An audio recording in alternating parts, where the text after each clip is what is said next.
జై శ్రీమన్నారాయణ. జై జై శ్రీమన్నారాయణ. నేను మీ సాయిరామ్, ఎస్ఆర్ తెలుగుజం. గతంలో మన ఛానల్ ద్వారా ఎన్నో దేవాలయాల స్థల పురాణాలు అత్యంత వైభవపేతంగా తెలుసుకుంటూ వచ్చాం. దానిలో భాగానే ఈరోజు చాలా విశేషమైన అంటే శైవక్షేత్రం శివాలయం గురించి తెలుసుకునే ప్రయత్నం చేద్దాం. ఇది ఎందుకంటే ప్రత్యేకమైందంటే మన ఉత్తర భారతదేశంలో ఏ విధంగా అయితే బద్రీనది కానీ ఋషికేశ్ కానీ ఎలాగైతే 4 నెలలు మంచులు కప్పుడి మిగతా సమయం భక్తులు దర్శనమిస్తాయో అలాగే ఒక విశేషమైన దేవాలయం ఈ శివాలయం. అది కూడా మన దక్షిణ భారతదేశంలో ఉంది. అటువంటి క్షేత్రం అన్నమాట. ఈ ఆలయం ఏంటంటే సుమారుగా 8 నెలల ప్రాంతం నీటిలో మునిగి ఉండి 4 నెలలు మాత్రమే మనం దర్శిస్తుంది. అటువంటి విశేషమైన శివాలయం అన్నమాట. అయితే ఈ ఆలయాన్ని ఇప్పుడు నిర్మించాల మన యుగాల నాటి ద్వాపర యుగంలో శ్రీకృష్ణ పరమాత్మ యొక్క ఆదేశానుసారం ధర్మరాజులో ప్రతిష్ఠించారు. అది కూడా ఏంటంటే మనకి శివలింగం అనగానే శైగతలింగం కానీ బాణలింగం కానీ కనిపిస్తుంది. దీనికి భిన్నంగా ఇది ఏంటంటే ఒక వేప చెట్టు యొక్క మొద్దును తీసుకొచ్చి దాన్ని లింగంగా చేసి దాన్ని ప్రతిష్ఠించారన్నమాట. అలా వేప మొద్దు యొక్క లింగంగా కలిగిన శివాలయం అన్నమాట. అది ఎక్కడో కాదు, మన తెలుగు రాష్ట్రాల్లోని కర్నూలు జిల్లాలోని ఆత్మకూరు నుంచి 20 కిలోమీటర్ల దూరం నుండి సంగమేశ్వర క్షేత్రం అన్నమాట. ఇక్కడ పేరు మనం చూస్తే సంగమేశ్వరం. సంగమం అంటే కలయిక. ఇక్కడ విశేషం ఏంటంటే మనకి 7 నదులు కలిసిన ప్రదేశంగా చెప్తుంటారు. కృష్ణ, వేణి, తుంగ, భద్ర, భీమ, బలాపహరిణి, అలాగే భవనాశిని అనే 7 నదులు ఒకే చోట సంగమిస్తూ ఉంటాయి. కాబట్టి దీన్ని సంగమేశ్వరం అంటుంటారు. అలాగే ఈ ప్రాంతాన్ని కొందరు నివృత్తి సంగమేశ్వరుని కూడా అంటుంటారు. ఎందుకంటే కలియుగంలో గంగాదేవి ఏంటంటే మన పాపాలను ప్రక్షాళన చేస్తుంది కదా.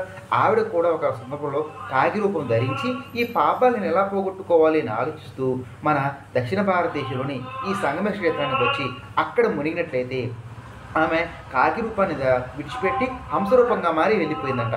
అలా తన పాపాల మొత్తం నివృత్తి చేసుకున్న ప్రాంతంగా చెప్తుంటారు. అందుకని నివృత్తి సంగమేశ్వరం కూడా కొందరు అంటుంటారు. అందుకని మన వాళ్ళు ఏం చేస్తారంటే వాళ్ళకి పూర్వీకులు కానీ పెద్దలు ఎవరైతే ఉంటారో వాళ్ళు చనిపోయిన అస్థికలు తీసుకొచ్చి ఇక్కడ వాళ్ళకి ఆ గంగలో కలిపినట్లయితే ఆ సంగమేశ్వరంలో కలిపినట్లయితే వాళ్ళు కూడా పాపరక్షణ జరుగుతుందని ఆత్మశాంతి ఇస్తుందని చెప్పేసి ఒక నమ్మకం కూడా ఉందన్నమాట. అటువంటి విశేషమైన క్షేత్రం ఈ సంగమేశ్వర క్షేత్రం. అయితే ఆంధ్రప్రదేశ్ వాళ్ళందరూ కూడా ఏం చేస్తారంటే కర్నూలు వచ్చి అక్కడి నుంచి ఆత్మకూరు నుంచి సంగమేశ్వరం చేరుకోవచ్చు. అలా తెలంగాణ వాళ్ళందరూ కూడా చేస్తారంటే మహబూబ్ నగర్ చేరుకొని అక్కడి నుంచి సోమశిల వచ్చి సోమశిల నుంచి ఈ యొక్క ప్రాంతాన్ని చేరుకుంటారు అనమాట. అయితే ఇది యొక్క స్థల పురాణం మనం చూసినట్టయితే ఒక సందర్భంలో శ్రీకృష్ణ పరమాత్మ యొక్క ఆదేశానుసారం ఏం చేస్తారంటే పాండవులందరూ మన భారతదేశంలో పర్యటన చేస్తుంటారు. ఆ సమయంలో ధర్మరాజు గారికి ఏం చెప్తారంటే నదీ సంగమ స్థానంలో ఒక శివాలయాన్ని ప్రతిష్ఠించమని చెప్తారు. దానికోసం ధర్మరాజు గారు ఇలా తిరుగుతున్న సమయంలో ఇక్కడ 7 నదులు ఒకే చోట కలిసాయి కదా, ఇక్కడ చేస్తే బాగుంటుందనే ఉద్దేశంతో తన తమ్ముడని భీముని పిలిచి భీమ కాశీకి వెళ్ళి ఒక లింగాన్ని తీసుకురా, ఇక్కడ మనం ప్రతిష్ఠిద్దామని చెప్తారు. అలాగే చేసి భీముడు కాశీకి వెళ్తారు. కానీ వచ్చే సమయం ఆలస్యం అవుతుంది. దానికి అనుసరించి ఏం చేస్తారు ధర్మరాజు గారు శ్రీకృష్ణ పరమాత్మ చెప్పిన సమయం దాటిపోతుందన్న ఉద్దేశంతో అక్కడ దగ్గరలో ఉన్న ఒక వేప చెట్టును చూసి దాన్ని నరికి దాని యొక్క మొదలుతో ఒక శివలింగాన్ని తయారు చేసి దాన్ని ప్రతిష్ఠిస్తారు. ఈ విషయం తెలుసుకున్నట్టు భీముడు ఆవేశంతో నేను తీసుకొచ్చిన లింగాన్ని కాకుండా వేరే లింగాన్ని ప్రతిష్ఠిస్తాను కోపం వస్తుంటాం. కోపం వచ్చి తను తెచ్చుకున్న లింగాన్ని విసిరివేస్తారు. విసిరేసినప్పుడు ధర్మరాజు చేసిన దగ్గరికి వెళ్ళి అయ్యా ఇప్పుడు నువ్వు తీసుకొచ్చిన లింగాన్ని ఇక్కడ ప్రతిష్ఠించి దీన్ని భీమలింగంగా పిలుస్తుంటాం. ఎవరైతే ఈ క్షేత్రానికి వస్తారో వారు ముందుగా నువ్వు తెచ్చినటువంటి భీమలింగాన్ని దర్శనం చేసుకుని తర్వాత నేనే ప్రతిష్ఠించిన అంటే లింగాన్ని దర్శనం చేసుకుంటేనే ఈ క్షేత్రానికి వచ్చి స్వామిని దర్శించడం ఫలితం కలుగుతుందని చెప్పేసి ఒక మాట చెప్పారట. అప్పుడు భీముడు శాంతించారు. అందుకని మనందరం కూడా ఏంటంటే ముందు భీముడు ప్రతిష్ఠించినటువంటి భీమలింగాన్ని దర్శనం చేసుకుని తర్వాత గర్భగుడిలో ఉన్నటువంటి వేప మొదలుతో తయారు చేసినటువంటి లింగాన్ని మనం దర్శనం చేసుకోవాలన్నమాట. అయితే ఈ యొక్క క్షేత్రం ఏంటంటే ఈ మన శ్రీశైలం యొక్క డ్యామ్ నీటి పరివాహ ప్రాంతం వల్ల ఈ యొక్క నదీ నీటి వల్ల ఈ యొక్క దేవాలయం మొత్తం కూడా మునిగిపోయింది అనమాట. సుమారుగా 23 సంవత్సరాలు కూడా ఈ యొక్క దేవాలయం మొత్తం నీటిలో మునిగిపోయింది. అలా మునిగిపోవడం వల్ల ఇక్కడ ఒక దేవాలయం ఉంది అనే విషయం కూడా చాలామంది మర్చిపోయారు. కానీ కొన్ని సంవత్సరాల క్రితం ఏంటంటే ఆ శ్రీశైలం నీటి యొక్క మట్టం తగ్గటం వల్ల ఈ దేవాలయం అనేది బయటికి రావడం జరిగిందనమాట. అలా వచ్చిన తర్వాత ఇక్కడ దేవాలయం ఉంది అనే విషయం మనందరికీ గుర్తుకొచ్చింది అనమాట. తర్వాత కొందరు వెళ్ళి దాన్ని బాగు చేయడం కానీ అభివృద్ధి చేయడం కానీ చేస్తూ ఉన్నారనమాట.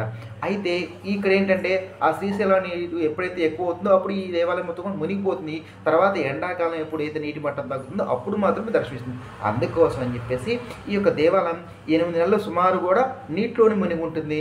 అలాగే 4 నెలలు మాత్రమే మనకు దర్శనం ఇస్తుందన్నమాట. అటువంటి సమయంలో భక్తులు అందరూ కూడా వచ్చి ఈ యొక్క క్షేత్రంలో స్వామిని దర్శనం చేసుకుంటారు. అయితే మనం సాధారణంగా చూసుకుంటే ఒక వేప మొద్దును కానీ లేకపోతే చెక్కను కానీ నీటిలో కొన్నాళ్ళు పెట్టామనుకోండి అది పాడవుతుంది. కానీ అది అలా కాకుండా ఇక్కడ స్వామి యొక్క లింగం ఏంటి? వేప చెట్టు యొక్క మొదులతో చేశారు. ఆ మొదలు ఎప్పుడూ ద్వాపర యుగంలో చేసినటువంటి ధర్మరాజు గారు చేసినటువంటి లింగం అనమాట. అది ఎప్పటికి కూడా ఉంది. అలాగే అది కూడా ఏంటి? నీటిలో మునిగి ఉంది. ఎప్పటికి కూడా చెక్కు చెదరకుండా మనందరూ దర్శించారు. అటువంటి విశేషమైన క్షేత్రం ఈ సంగమ క్షేత్రం. కాబట్టి మనందరం కూడా వీలు ఉన్నందరం కూడా ఆ క్షేత్రానికి వెళ్ళి అక్కడ స్వామిని దర్శించే ప్రయత్నం చేద్దాం. అయితే ఈ క్షేత్రం చాలా విశేషమైన క్షేత్రం, చాలా పెద్ద క్షేత్రం. అయితే ఇది నీటి ప్రవాహం మునిగిపోవడం వల్ల ఆ చుట్టుపక్కల ఉన్న దేవీ ఆలయాలు మొత్తం కూడా నీటి ప్రవాహాలు కొట్టుకుపోవడం జరిగింది.